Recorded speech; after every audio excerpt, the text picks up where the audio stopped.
Hello, my name is Rochelle. Welcome to the second chapter with Rochelle. In today's video, I want to talk a little bit about my experience that I had when I was diagnosed with breast cancer this year. On March 6th, I went for my annual mammogram, which I have done every year since I'm 36. And I wait pensively in the waiting room for the radiologist to come back and say, okay, you're all set. It's time for you to go home and we'll see you next year. But this year, the nurse came out and said the radiologist thinks that you should have a diagnostic mammogram and a diagnostic ultrasound. Well, that was scary in itself. And I said, okay, did he say anything else? Or he said, well, you'll get the report in the mail and they'll contact your doctor. So when they did contact the doctor read the report and he said, look, there's an anomaly on your right breast. And it's different than the other years that you've had the mammograms, and so they want to further investigate. So I scheduled the diagnostic mammogram and the diagnostic ultrasound, and sure enough, the radiologist said, look, there's something there. We need to definitely pursue further investigation, perhaps a biopsy. And it very likely could be cancer. I was so scared. I was totally numb with emotion. My mother had breast cancer. She died of breast cancer, and so I was worried. And it's something that I had worried about my whole life, even though my mother's breast cancer was diagnosed postmenopausal. So the likelihood of it being hereditary was small, but still a percentage. So I I was referred to an oncologist, a breast cancer oncologist, and we went through the tests and talked about the next stage.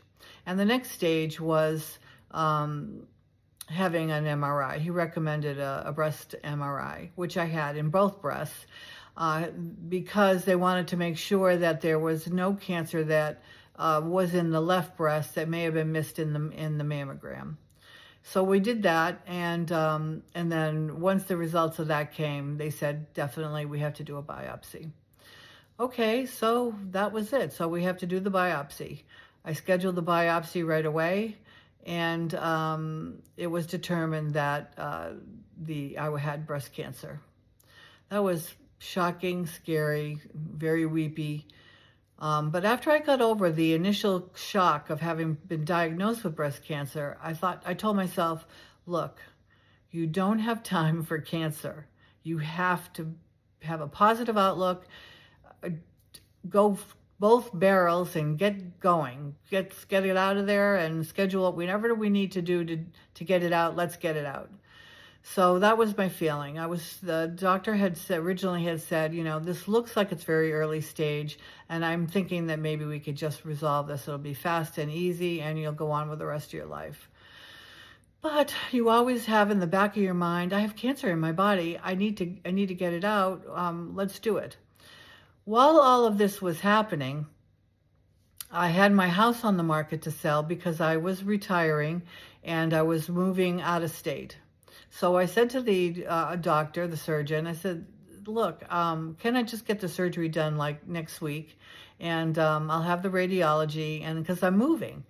So he said, well, no, that's not quite how it works. The surgeon who does your surgery that removes the cancer is going to be the person who's going to recommend the next strategy. And surgeons don't like to strategize on other people's surgeries. So the best thing you can do is find a surgeon when you get to your new home. I was closing on our house in mid-April. I was diagnosed the beginning of March, on March 6th. Well, that's when I had the mammogram. So he said, you know what? I am going to do the research for you. I will find a surgeon.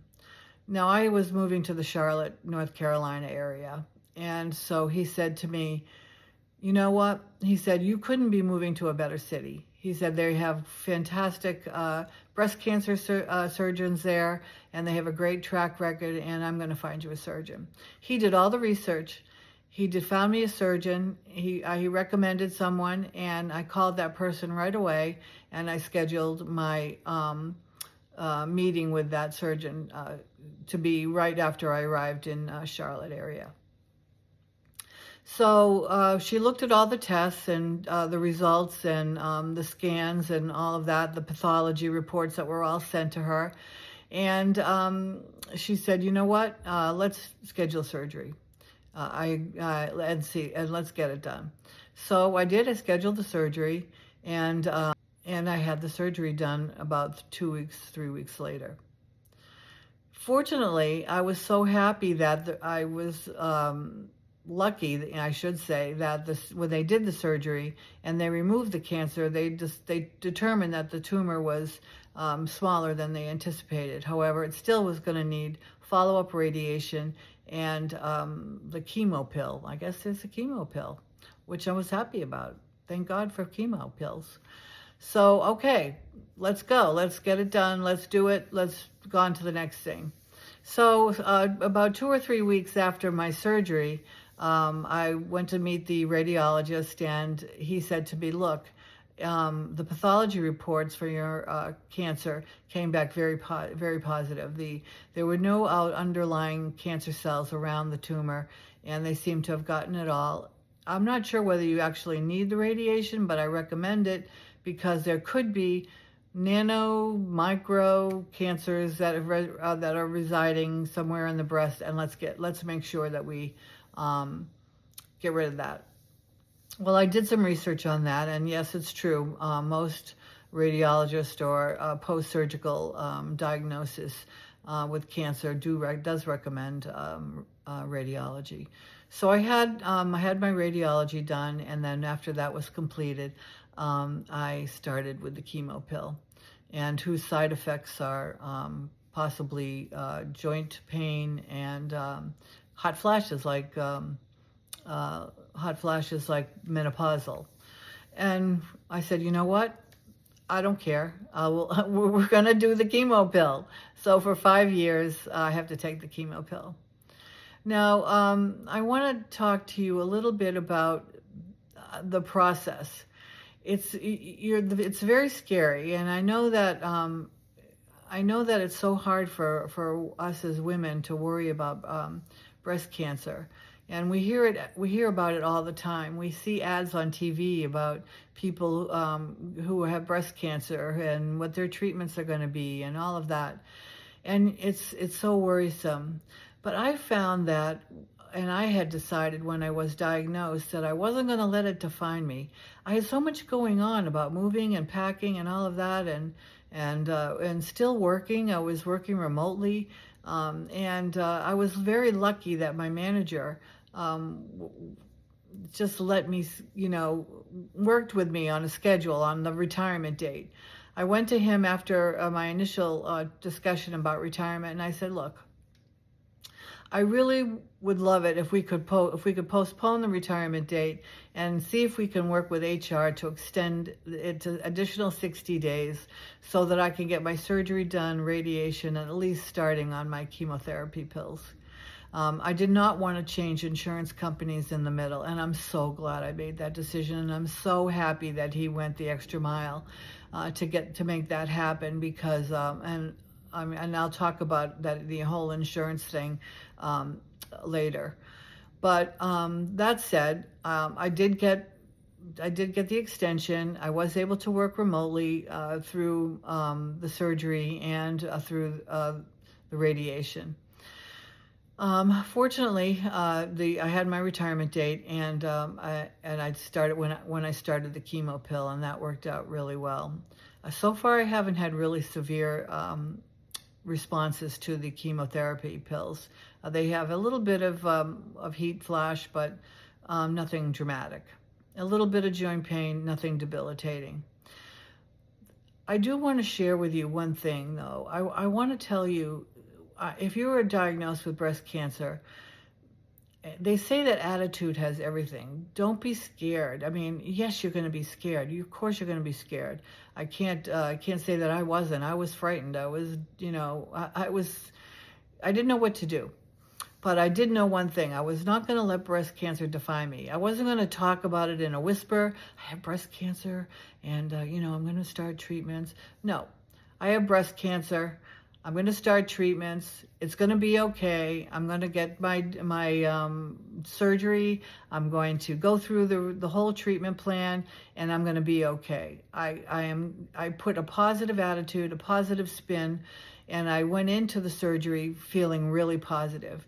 And I have to say that it made it so much easier once I decided to put my mindset that I was going to be positive about it, and that I wasn't going to be more scared than I had to be. I think I was more scared about the anesthesia at one point than I was about the actual breast cancer surgery. But I went through it, I got it done, and so far so good. So in the future, I'll obviously have to have follow-ups. But I think, and I hope that in this video, that you'll be able to find some camaraderie. We'll be able to discuss what I went through, what you may go through, questions that you may have, ways that I dealt with the breast cancer diagnosis that will help you with your breast cancer diagnosis.